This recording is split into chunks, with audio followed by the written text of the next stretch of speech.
Welcome to the Forest School Podcast, a show where I, Lewis, and my co-host, Wem Southerner, set out to explore a shared pedagogy. It's a space where cerebral thinking matters more than craptivities, where educational purpose outweighs pretty resources, and where inclusion is more than just a buzzword.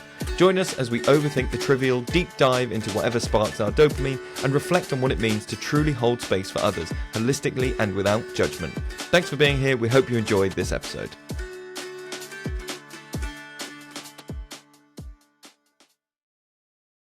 Hi everybody, welcome to a very different Forest School podcast intro. I am out in the woods. People will be seeing me. This looks like I've had like turkey hair implants and my head's just gone all swollen, but it is clay and chalk and everything else. Beautiful. Forest School toupee? That's what I'm going to call it. I'm going to market it, I think. We've just been chatting because we've both held weird bugs today. I held a tanner beetle, which I described to you as being like a date that if you looked at it, you go, that's quite a big date. And it was like real big. It's like as big as my thumb. It was huge. And so tell me, what have you had today? I have an oak bush cricket living in my bathroom at the moment, which I've never seen before. Bright lime green, apparently live in trees. The UK's only arboreal cricket, and they don't rub their legs together and make a song like grasshoppers and other crickets. They drum on leaves with their feet to attract a mate. So I've got to try and catch the cricket and put it back in the trees, but it's too high up right now. Yeah. It's good that beetles have got different ways to stim as well, because it'd be boring if they all stimmed by rubbing their feet together. It's nice that some of them drum on the table as well. Exactly. Yeah. Oh, right. Lovely people. This episode is, well, I went off to interview Melissa, who is the Modern Mortician on Instagram, because I wanted to chat about death and gory things, and it was kind of like a furthering of like, I do so many like funerals at Forest School for dragonflies, for squirrels, for all those kind of things. And so I was like, I'm going to talk to an actual mortician about these things and learn about green burials and about kind of like human like composting and all the different things like that. And Melissa was super engaging and insightful. I think it's probably worth at this point saying that there is obviously through this kind of mentions of a lot of death and a lot of death care and a lot of like emotive subjects around that, including some topics and some stories around infant mortality and things that come up around families. So if those are subjects that you may not want to listen to, then that is absolutely fine. And this is maybe an episode to skip over. Or, listen and kind of explore those topics if you feel up to it.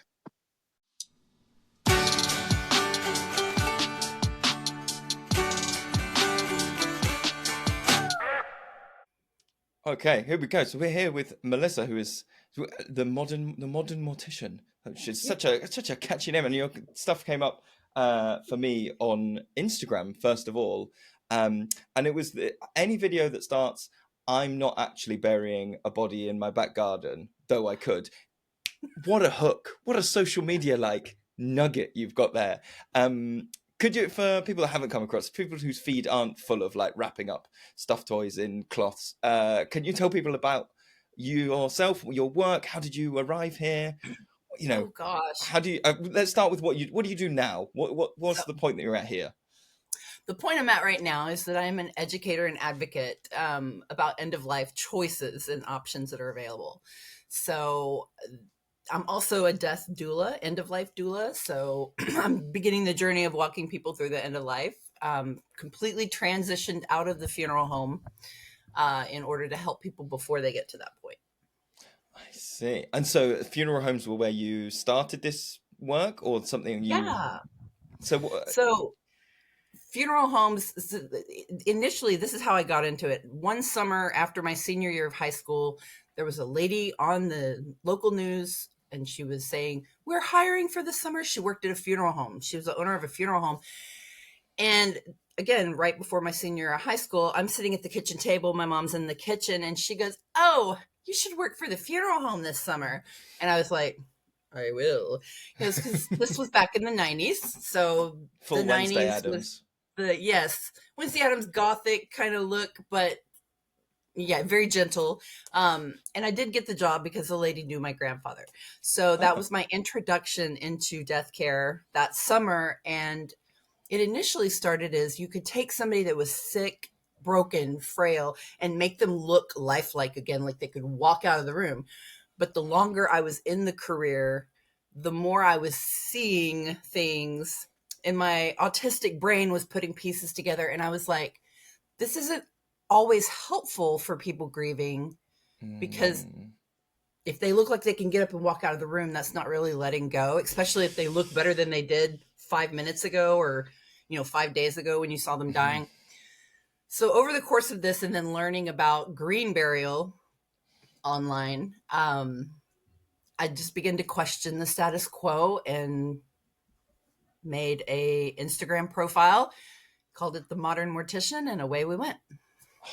Incredible. That's so like, I don't know there's anybody who works in an industry, in any industry, that can sort of say after a long period of time, if you've got a certain type of brain, you start to question things and you start to go like, yeah, I'm going to kind of think this through a little bit. Which is why you're on a podcast. You're episode 223 of a forest school podcast, because we've really dug in to like what is knocking about outside. Awesome. But part of knocking about outside is that like, so I guess I have like unofficially officiated or been part of an incredible number of like burials and services and things, but exclusively with small people, with young people who are like, we have not, sorry, let's clarify that. What I mean is them burying animals that they found in the woods, because that's a good distinction to make out of the sentence that I just said. I was a little confused. Sure. Yeah. No, I will confess to things later. But so I've been part of like not only kind of the physical act of like putting animals in the ground, but also like, because a lot of my work involves like holding space for people and having that space that is like, so for example, recently we found a almost completely like mummified squirrel. It had fallen out of a tree, hit the ground, and I don't know, curled up, gone. This thing has been dead for a couple of months. It sort of hit the ground and rolled under a shed, and so when we found it, it was completely stuck. And it was a really interesting time, as often happens. We have a museum in our forest school of like curiosities that we found, of like bones and skulls and eggshells and birds' nests and like, real like fascinating things. And so we found this squirrel, and the question for the group becomes, we bury it? Does it go in the museum? And people going, well, what's the most, some people saying, well, that's not respectful if it goes in a museum. And some people going, so I guess I'm kind of justifying, like, on a podcast about forest school, why are you here as a mortician? But I think it's so interesting, because I think for a lot of forest school leaders, the interaction with it ends once it goes in the ground a lot of the time. Sometimes we will like, I was going to use a word. Is exhume the right word for getting things out of the body? Yeah. Right. We might exhume things and look through bones and stuff. But I was wondering if you could tell us a bit more with your like knowledge of green burials and stuff. So, we've got this squirrel, and let's say we put it in the ground. What biologically starts to happen, that day or that week or that month? What's the timeline before no more squirrel? Well, the way you're describing it right now, the squirrel's already mummified, so a lot of the moisture has left the body, which is what kind of feeds the aerobic activity in the gut. So if this squirrel was already firm, right? Firm, sure. Leathery maybe. Yeah. Not much more. The tissue will begin to be more like soil eventually. So let me kind of explain to you what happened with my cat, Bella Lugosi, her name. I have a blog post about her on the modernmortician.com/Bella. And the story with Bella is that initially I did a green burial for her at Eloise Woods Community Natural Burial Park, a green burial park in Texas I was very close to at the time. In my grief, I buried her in a beaterlack blanket.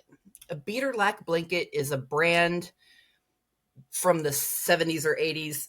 And you'd see them where they're two colors. So you'd see the print in two colors, like a lion and then you flip it the other way and the lion's colors would be reversed because the backside, those kind of blankets. Okay. So everybody's kind of seen one if you kind of, but anyway, so it was one of those blankets, not biodegradable, very not biodegradable. So anyway, several years go by and the burial park is sold to another individual.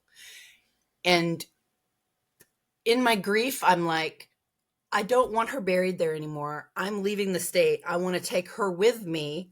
So I reached out to someone that articulated skeletons, pet skeletons. And I was like, if I bring her to you, can you articulate her? What does articulate mean? Like a taxidermy thing? Correct. So they're taking the bones and they're linking them together basically with little wires so that the skeleton stands up. So I had this brave idea that I was going to have my cat skeleton in a glass bell jar. Mm-hmm. So a couple friends of mine go with me to the burial park. We dig down, we get to the beater lac blanket, we pull the cat up. There's bones in there, but what you would I don't know what I expected, but she was soil. Like there was little tiny bits of fur left, but she had, with the moisture coming through the blanket and things just happening, it was like soil in the blanket with the bones. Even her collar was there. I was blown away by what nature had done in this amount of time. I mean, I certainly expected a skeleton, but I didn't expect the soil. And that's really what blew me away. So when I say that, to go back to your squirrel, I imagine over time, they become soil. They just, that's quite a nice way of framing it, to say that we become, because that's kind of that like dust to dust, earth to earth kind of phrasing, right?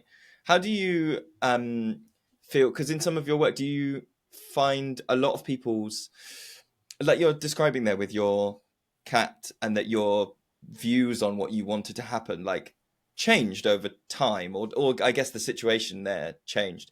And I think that's something that lots of people can probably relate to in the work that I do with young people who are doing these kind of burials and things of small animals. Is quite often the initial reaction or the initial desire to be like, we want to do this kind of thing. Then maybe when they come back for the next forest school session, their emotional content to it has changed, and they now have different feelings about what they'd like, and maybe they're a little bit more kind of I don't want to say neutral, because there is still an emotional content to it, but they're a little bit more maybe like distanced from it in a way that some of that curiosity has come back. And it's maybe the people who were like, no, we must do the proper thing, then come back the next week and go, but could we have a look at it again and see? Like, do you find that in your work, people's, death choices change over time from that initial kind of response? What's that like to navigate?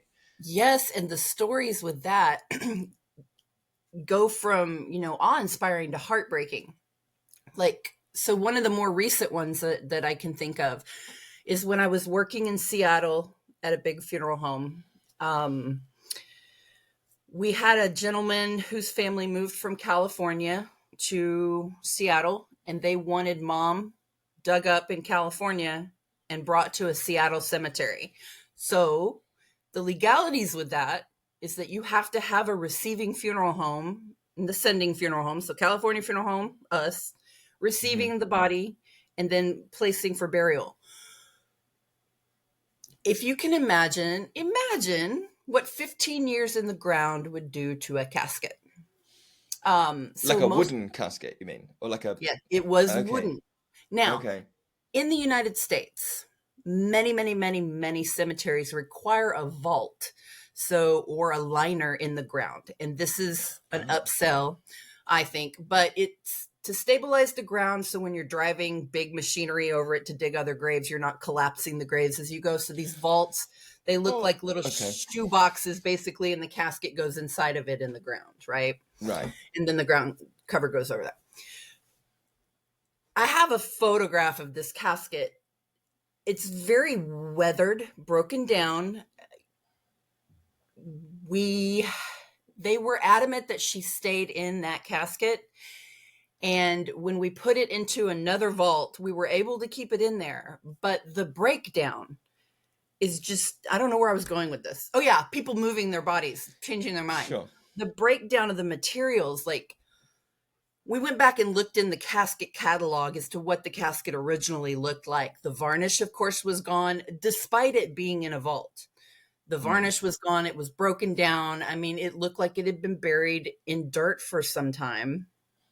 And the individual inside also looked a lot different. They had been embalmed. So again, 15 years later, what we were seeing on this body, very dry, papery skin that just looked like it would have like little spider webs all over it. But what it is the dryness of the body. And when we're doing a disinterment and a reinterment, we don't spend a lot of time looking at the body or anything like that. The whole point is to be respectful and get them back into the next place. But seeing little things like that, like there's another instance, another story from my apprenticeship, like eons ago, we'll say at least 15 years ago. There was a famous cowboy in Texas that was on a show called Bonanza. And I don't remember which.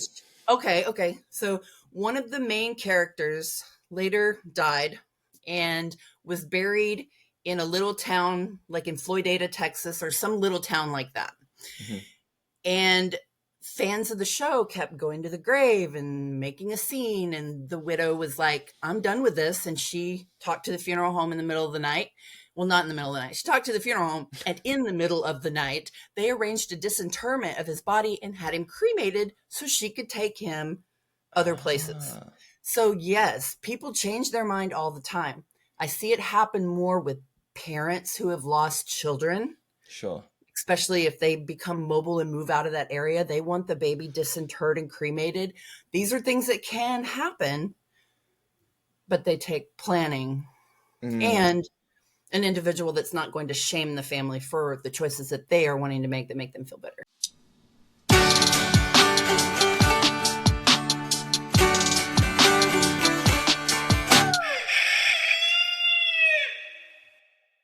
Oh, this podcast is made possible thanks to the generous people who support us on Patreon. If you're enjoying the chats that we're doing, if they're improving your practice or you're just finding them interesting, head to patreon.com/the Forest School Podcast. You can support us from as little as £2 a month, and it really does make a huge amount of difference to keeping the lights on, keeping our bills covered, and us being able to find the time to keep interviewing these cool people, read these incredible books, and keep providing this resource to the community.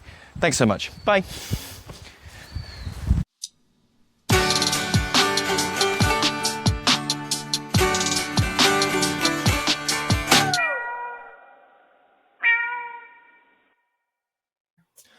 So that leads me on to something actually I wanted to ask then, because if you so these kind of changes are possible, and it I find one of the reasons I find this so interesting is like the work that you're doing is like such an amplified version of the work that so many forest school leaders are doing, in that we have this tiny like microcosm of like, oh, we found a dead rabbit in the woods and what should we do, or like whatever, you know, but the experience is, you know, quite often what I think about what we're doing at forest school is like holding these kind of like test runs or like mini examples so that children, particularly very young children, you know, some of the children I work with are, you know, under 5, and they're still going through these things, and it like not shielding from these things and having the experiences. And so it's such like an amplified version what you're doing to this sort of thing. And I'm wondering if you ever find yourself in a similar position where, so we as in our situation, I guess we as adults are there with a little bit more understanding about like, that's not a great place to put that, you know, body, or actually I think you're going to want to visit it, and so putting it right over there in the corner where we don't go is not going to be a great idea. And we're there with like a pastoral kind of hat on to look after these kids and kind of guide them. I wondered if you have any experience of that, whether you have like professional, you know, how do you navigate that thing where you maybe professionally know something or understand something, or even just get a feeling from somebody of like, I'm not sure these choices are the right fit for you. How do you navigate not saying to people like, no, I'm not going to let you do that because you'll regret it? You've got to honor people's choices just in the way that I would be trying to honor these kids' choices. How do you navigate those kind of conversations? Does it come up, or do you kind of like just go, whatever people want is what people get? How do you help, what's that like? Yeah. So when I grasped onto what you were asking me, the thing that initially came to mind was there was a woman around my age, 45 or so, got pneumonia, died in the hospital. She was single, but she had been a bioresearcher, like an eco person, her whole career. Her brother knew this. Her parents, small town, not with it. I'm not hip with it, I guess. So parents and brother come into funeral home to make arrangements for daughter. And they're talking about her career and all this eco-friendly stuff that she did. And in the corner of the room is my wicker basket casket that I fought to have in this room because the owner of the funeral home was like, nobody's going to want that. Nobody's going to want that. Oh. I was like, please, just let me put it in there. Just let me put it in there and we'll see what happens. This was the first week it had been in there. Mm-hmm. The brother notices it.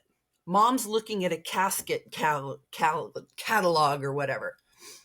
And he starts asking about the one in the corner. Of course, it's my favorite thing to talk about. So I just talk about natural burial. He falls in love with it. Dad falls in love with it. Mom falls in love with it. But then she's like, but I want this white metal casket with the pink lush interior and the roses in the head panel. It came, all of this about her pointed at that casket, the wicker basket casket. Everybody was on board except Mom was in love with this white metal casket with the pink head panel. Mm-hmm. I left them in the room, let them talk. They ended up going home overnight to make a decision on the casket. And Mom won. That was so hard because everything in me was like, this woman, if she had made this plan for herself, she would have been like, Mom, get that casket for yourself. Give me a break. This is like an 80-year-old's casket. Back off. But I had to honor what the parents wanted or what Mom wanted because she was the final decider because the dad and the brother were outvoted by Mom. Mom is apparently 5 people and I'm with her too. So seeing things like that happen and knowing that I couldn't change it despite all those feelings that this wasn't right. It was right for Mom. And since it was right for Mom, it was right for Dad, and brother was just going to go with it. So I had to let that go. It's little things like that that just stay here. I've had instances happen where, so I have a therapy dog named Kermit, and he worked in the funeral homes with me. Mm-hmm. And he used to travel with me to funeral conventions and things like that. There's one particular story where I was at the airport. A woman was sitting next to me talking about how she had just come from her grandfather's funeral. We're talking about what I do. And then somehow water cremation comes up. And I lost the plot with this lady. She started to cry. She was very sad. She wasn't like distraught, but she was like, why didn't I know this was an option that was available? The water cremation part. As we talked, he had been in the Navy and was lover of the water, but they did a flame cremation because the funeral home didn't tell them that water was an option. And so then she's left with this, why didn't I know? It was their job to tell me. So that's another reason why I'm online going, hey, there's these other options. Yeah. Sorry, I'm going to need to ask, water cremation? Yes. What is that? This is different to like burial at sea. It's a different thing? Oh, okay. Oh, yeah. Please, could you explain what water cremation is? Water cremation is a breakdown. For the fun description, it's somewhere between a spa day for your corpse and what you've seen in the show Breaking Bad. Like dissolving? Yes. So it's 95% water and a 5% sodium hydroxide, sodium potassium mix, like the alkali mix, right? Okay. That breaks down all your soft tissues to where you become liquid, but your bones are still left, right? So you've got this liquid effluent, which people are like, oh my gosh, it's like stew. Absolutely not. It looks like tea, like black iced tea without the ice, Sure. kind of swirly. Because in your body, amino acids, peptides, salts, fats, all the glittery little things that when they're in liquid look swirly and pretty. Yeah. That liquid can be reused and used to fertilize meadows, forests, different things like that. It can be reincorporated into the land. The bones are then dried, and they're down to their most basic scientific point at that point. They're carbon phosphate. They're no longer bone. So you touch them and they just turn into like a powder. It looks like a big pile of baby powder. Wow. But I've had other people say other things on Instagram. Sure. But can imagine. Because flame cremated remains look like gravel or kitty litter that's been ground up. It is very obviously bone when you look at it. Right. But when you look at water cremated remains, the bone, carbon phosphate that's left is just a powder. And it's pH neutral, whereas flame cremated remains are pH negative and can scorch plant life. People are like, scatter cremated remains. Yeah. Don't do that. Don't. It's not really good. But with the water ones, you could do that. So that's interesting. So that actually really neatly leads on then, because a huge part of what I wanted to talk to you about was the environmental side of different death choices. And so we've got this kind of liquid thing that we can fertilize. Is that kind of top tier? Because that sounds like a difficult process to kind of find. I've never heard of that in the UK.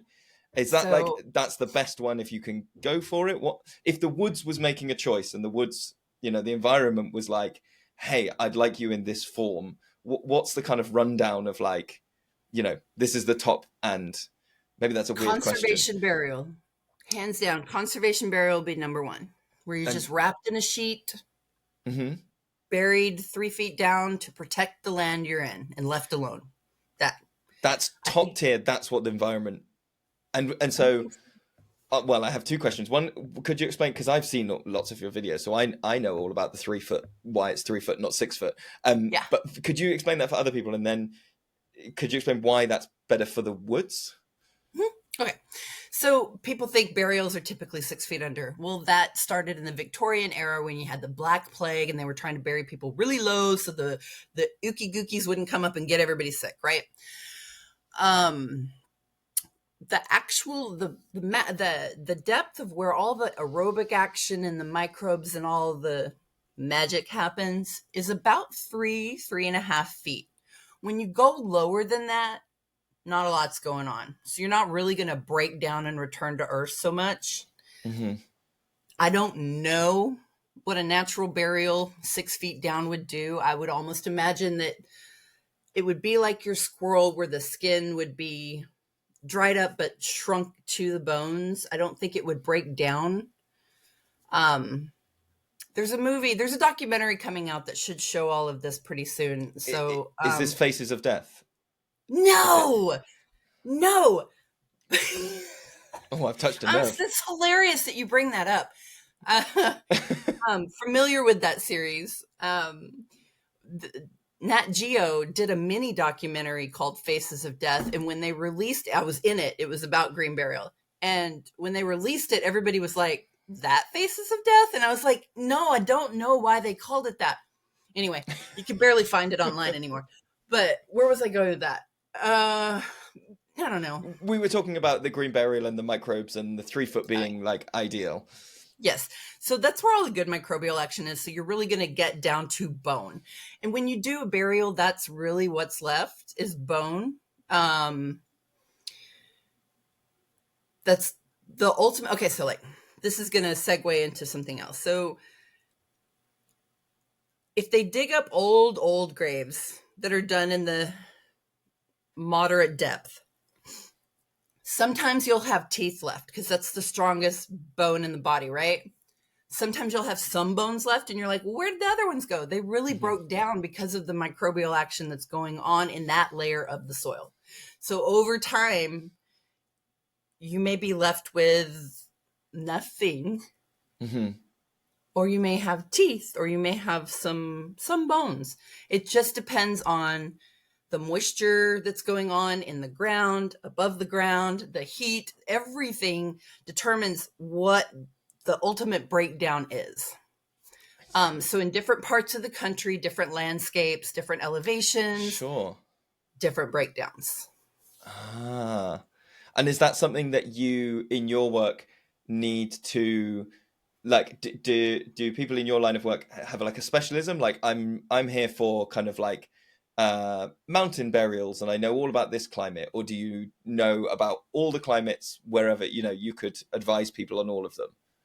I don't personally know, but if I get a hold of it, say I'm talking to somebody there in Colorado, I can give them 3 different burial parks in Colorado to look into. Those people are going to be more in tune of what their ground does, and they're going to be able to give those finite details to people. See. So sorry, just to jump backwards, because we talked about like, so 3 foot in a shroud. Listen, we've both got wonky brains. Clearly, it's going to happen. We talked, so 3 foot in a shroud is like top tier. This is what the woods would like. What are some of the things that people might think are, you know, we talked about like spreading ashes and that not being great, but are there other things that people might go, oh, I've seen this online, or I've seen this in movies, and they think it's a good idea, but actually it could be quite damaging? Yes. Okay. So has anybody seen the egg with the tree sticking out of the top? Yeah, they're like mushroom pod guy. Well, that's a whole nother story. Oh, okay. This is not mushroom guy. The tree one. This is the tree one. So they look like they're in the fetal position and they're tucked in an egg and there's a tree sticking out of the top. Sure. That's a concept product. People think it's real, but on the back end, me as a funeral director, how am I going to grease up your granny into the fetal position and shove her into this big egg on my table? And then how am I going to haul her to the cemetery with a tree flapping out of the top? It's kind of like, what? Yeah.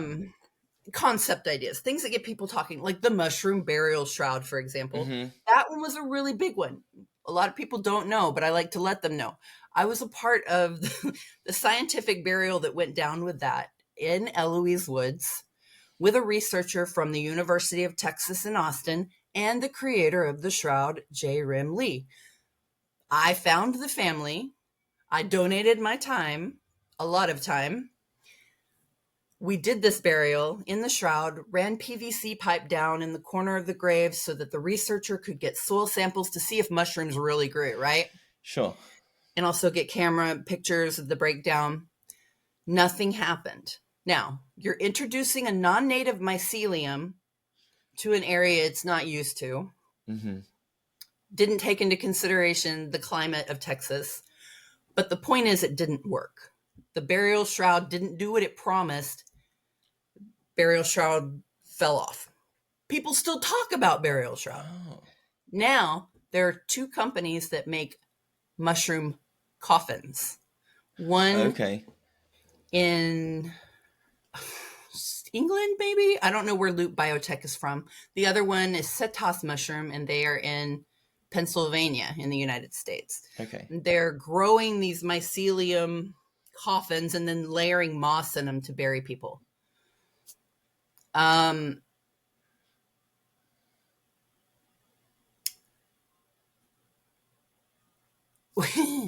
have to be careful what I say sometimes. Sure. I think these are cute ideas. I think these are interesting ideas. But when you introduce something like the mushroom shroud or this egg burial thing to the public before it exists, you get excitement for something that can't happen when they're wanting it to, and they get upset and they default to other things. So you have a family that's excited about a tree burial, find out that's not really a thing. They don't sit around and wait to find out, well, we could do a natural burial this way. They default. They don't go one tier down. They just go, okay, sod the whole idea. Let's just go, you know, traditional casket in a liner, in a whatever. Yes, especially if they're talking to a funeral professional that is not skilled in all the eco stuff. And for a long time, many were not. It has only become popular to learn about this stuff in the last couple of years. I've been screaming about it for, I swear, 10 years at this point.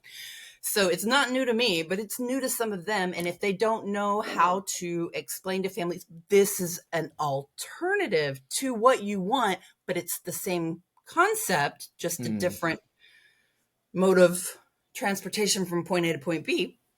Yeah. So when you go back to what is the greenest method of burial, obviously conservation burial, I think, is going to be first. But then you have a fine line between just green burial and then water cremation.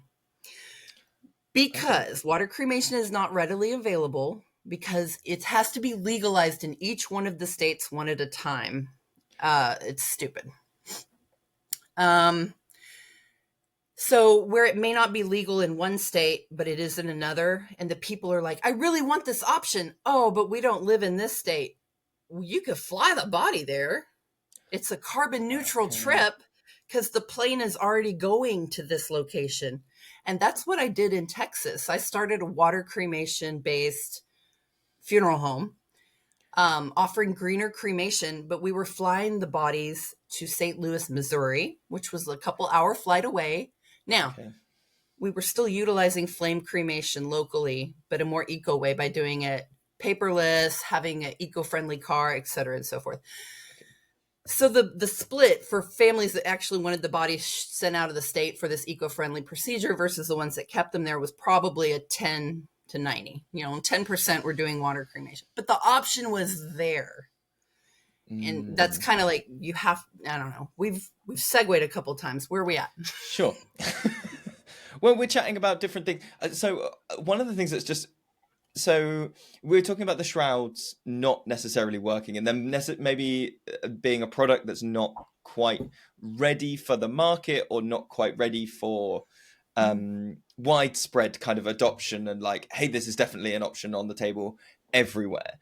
Are there, and I that's really interesting to hear you talk about like non-native mycelium being put in, because a lot of our work out in forest schools is about like, I've actually just finished a podcast where we were talking about like disease fungi coming across, and particularly ash dieback that has been causing massive damage over here because it infects the ash trees and kills them, and talking about different things, moving now globally very quickly.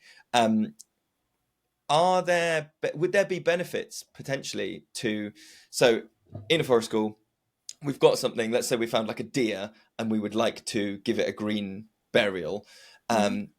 Are there benefits to us finding local mycelium, as in the woods that we're in, and adding those inside the shroud or on top of the shroud or on the dirt when we pack any dirt back on top? Is there anything that we can do in that kind of realm? Well, obviously, okay, so this is going to lead me to another story. Okay. Anything you can source from your local area is obviously going to be the best. For example, has anybody heard of the human composting that everybody's all excited about in America? Sure. Okay. There are two ways to do the human composting, okay? Indoor in a warehouse where you're trucking in the materials from states away, okay, into a warehouse that uses electricity. There are possible microplastics in the human body. Not possible. I'm a child of the 90s. There's definitely microplastics in me, right? That are now in this mulch creation that is sat in a warehouse for 2 months, becoming soil, which is actually mulch. And then that microplastics gets pushed out into the ecosystem. But nobody's talking about that possibility, right? So where you take, there's another option, the outdoor human composting.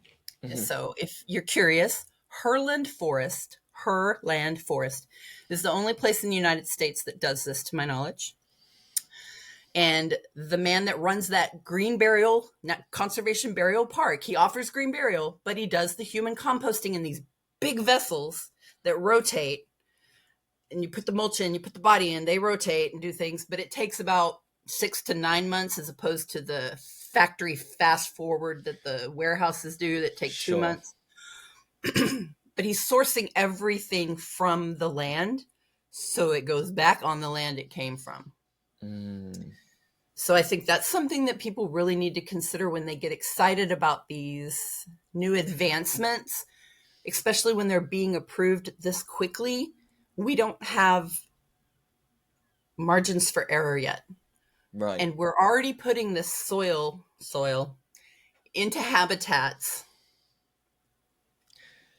that are attached to water that goes downstream. I don't know, a whole bunch of. So there's a lot of marketing involved in green funeral care these days, and you got to be careful. Yeah, and often I suppose there's an element where we need to consider that like people making these choices are often making them sometimes by surprise. So let's say this is a situation that's come around unexpectedly.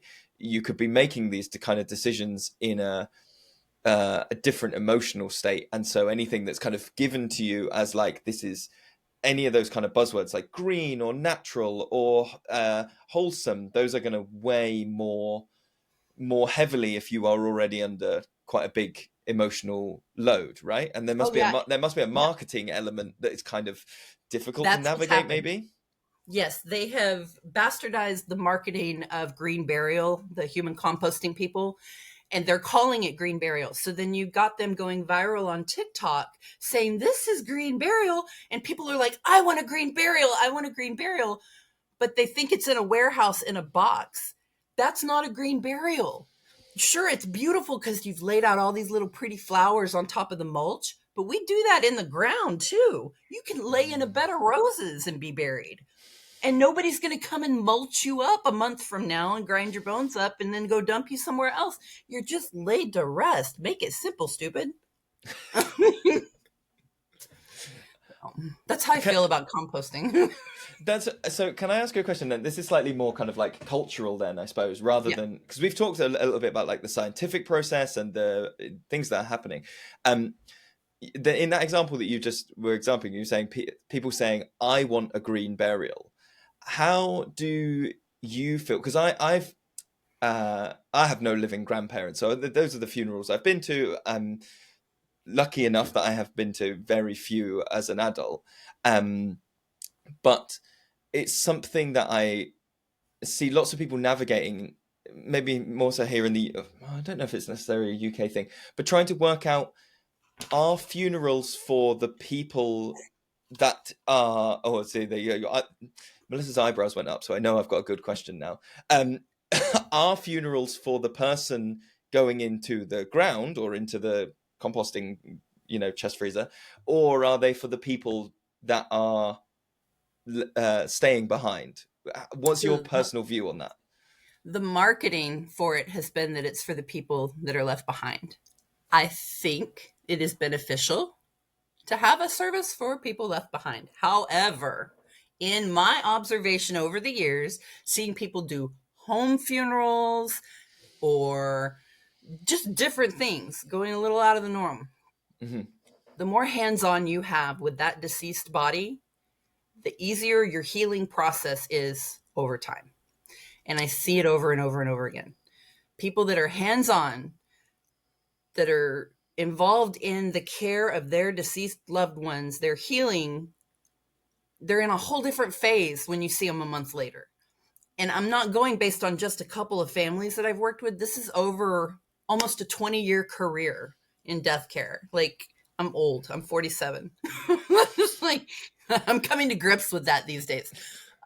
It's a lot. But yes, the funerals are for the living, but they're also for the funeral home to make as much money as they can. I can't sugarcoat it anymore. It's a business. What I've seen, I don't know if it's gone. I don't think it's going on where you're at, because what I've seen on social media doesn't lead me to believe that the back end politics are the same in funeral care in other countries. Here, it's very much marketing and upselling. Funeral homes train their staff to upsell. Depending on the funeral home you go to, it may be set up where you're meeting a salesperson first by design to sell you the plot and the land, because it's about real estate, right? To sell you that, get you out of the cremation mindset and into a ground burial mindset, so they make more money. There's just a whole lot of moving pieces.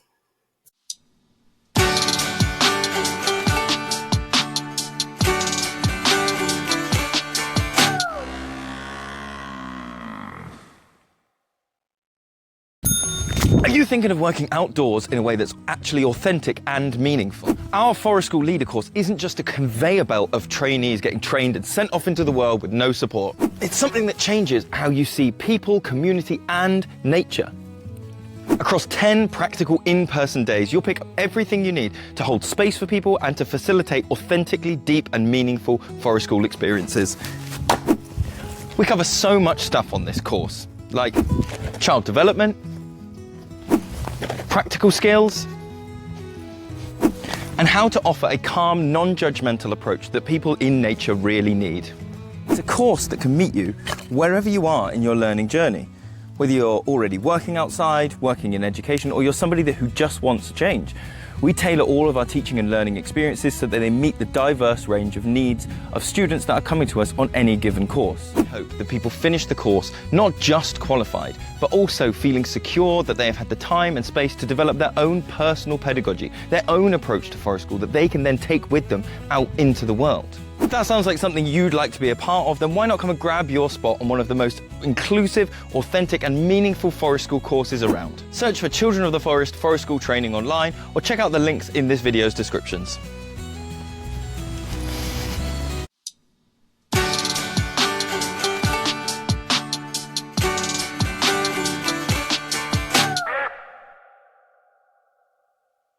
Can I ask you about what because at the start you talked about your work now being a lot of like advocacy and that you've moved away from funeral homes, and you used the term death doula.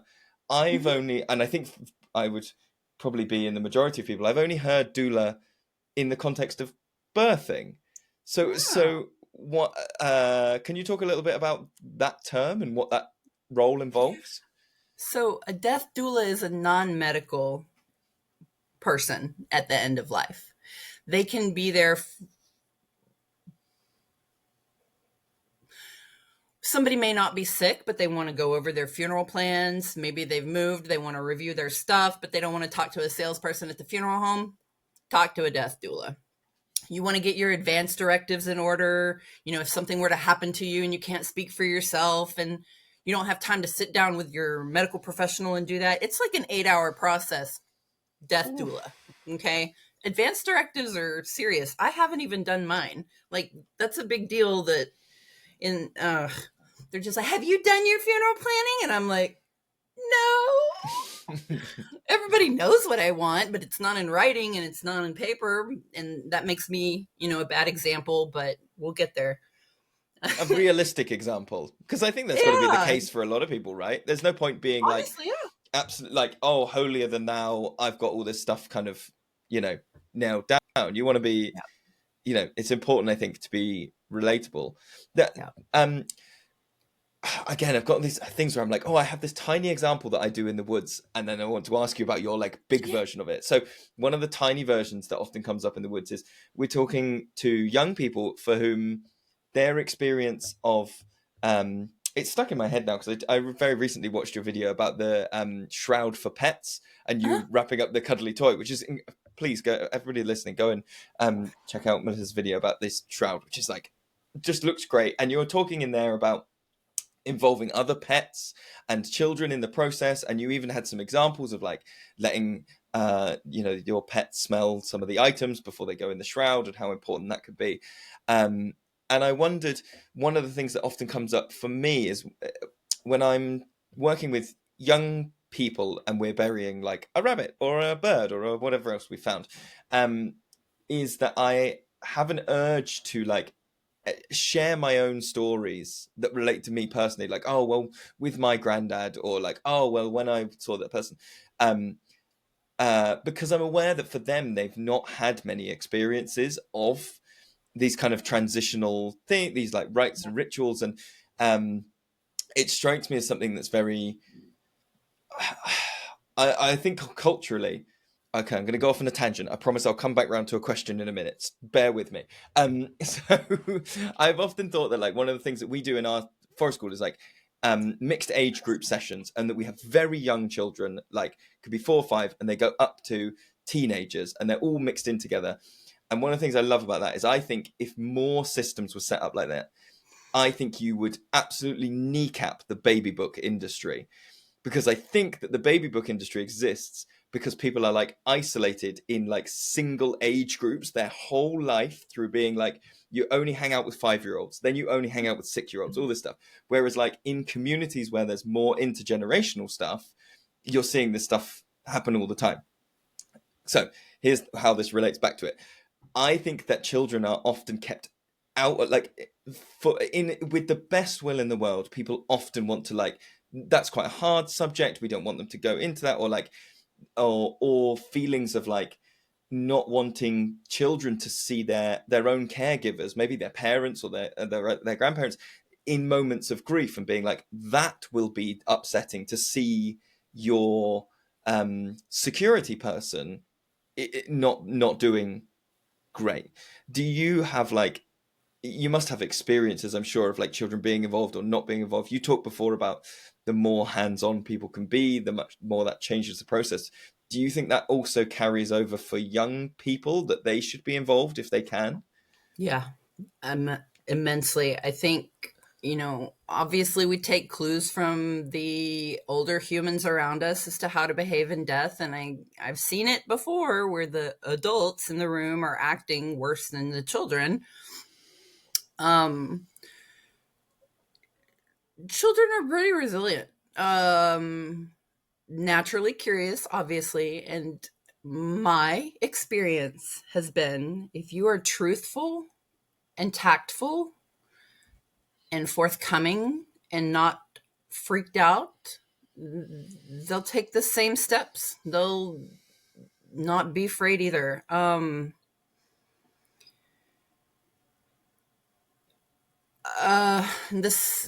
I got a story for you here.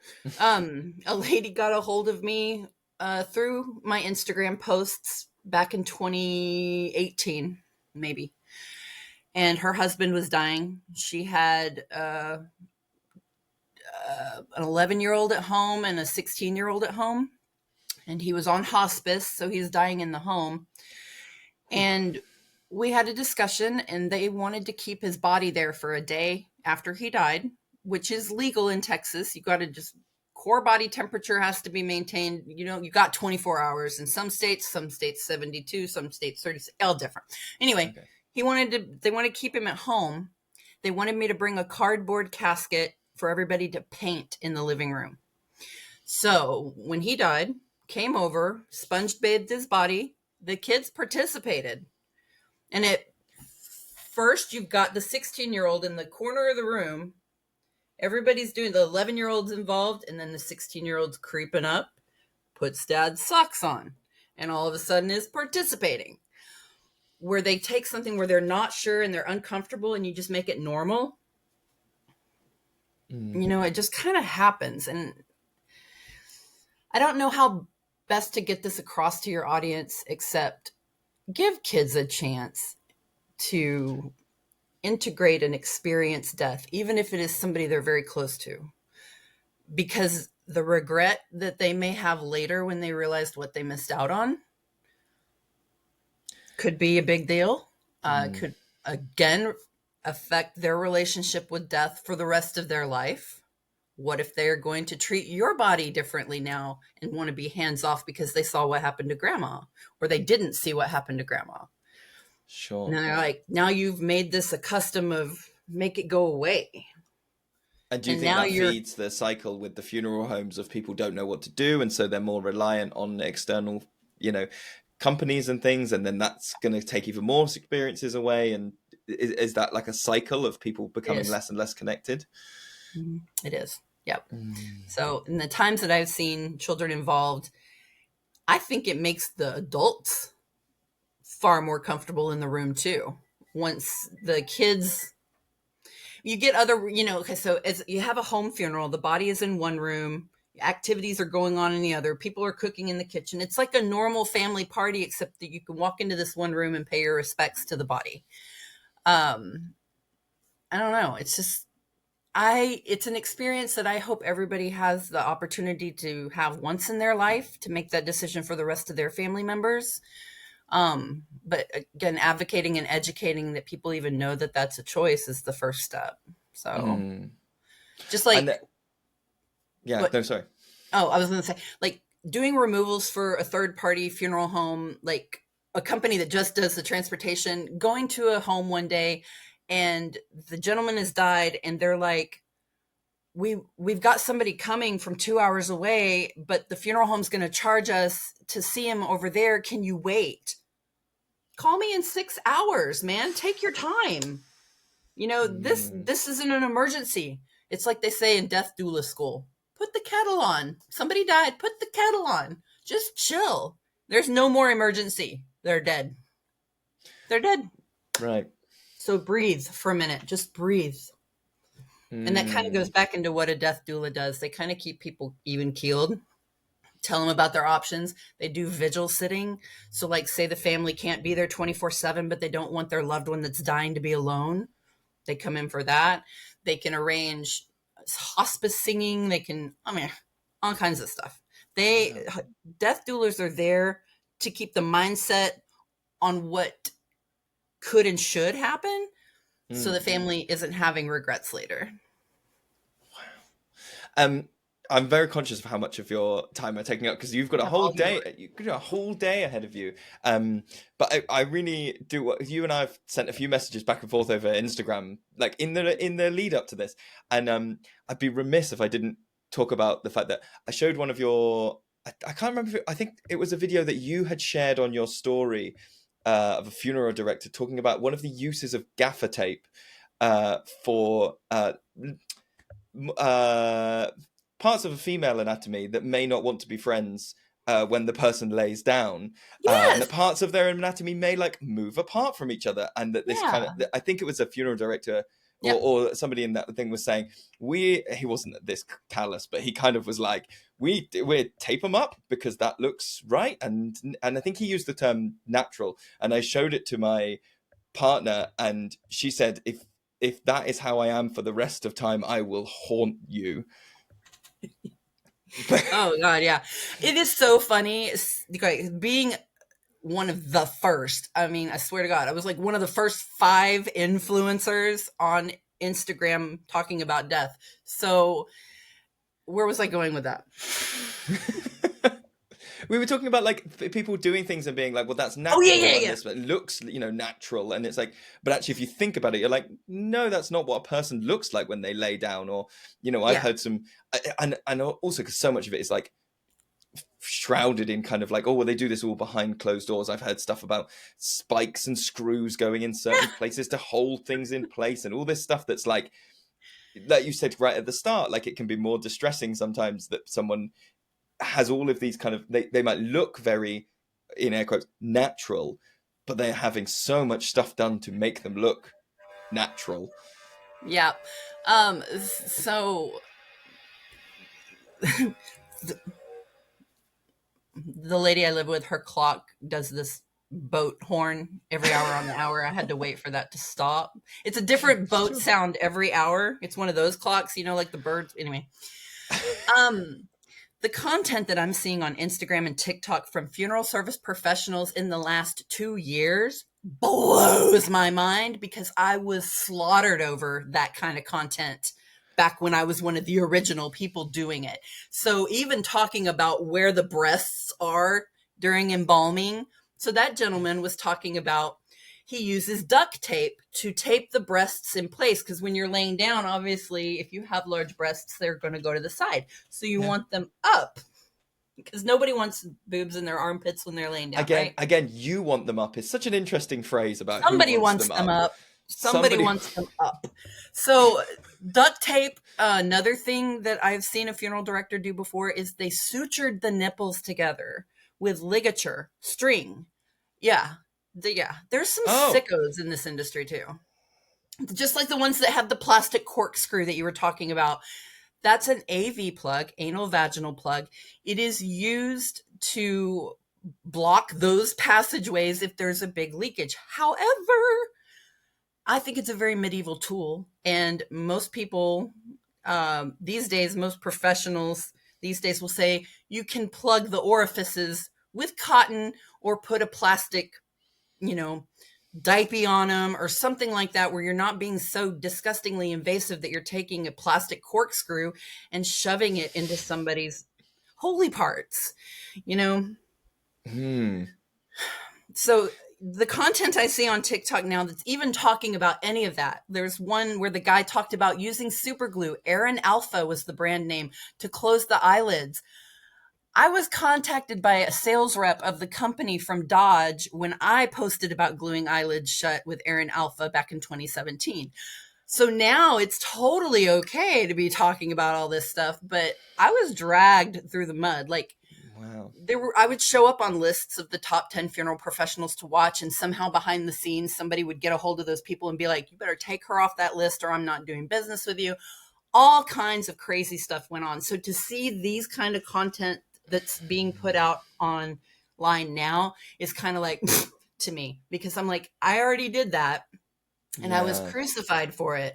And so now it's a normal thing. So I think it's actually hilarious that there are professionals putting this content out there now, because then it's like those of us that were trying to tell you, now we don't look so crazy, because it is a thing, and it is, these things are still sometimes done.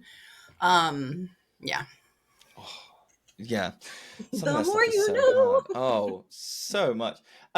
Bis, before we go, can I ask you first of all, where can people find your stuff? And then also, what for our people that are listening who are like forest school leaders and running groups with kids where they are probably doing funerals for like toys and animals and all these kind of things, what kind of advice might you give to those people? Please let people be involved. Let children be involved. Don't show your fear. Swallow your fear. Work on your fear. Don't pass it on to other people. The big takeaway from this that I tell everybody, our lessons in life, in death, come from our pets first, because you're going to have far more deaths of pet companions than you will of humans in your lifetime, especially in that beginning first 25 years of life. So if you get people comfortable in interacting with the dead of their pets and making this a normal thing now, the transition to human care is going to be so much easier.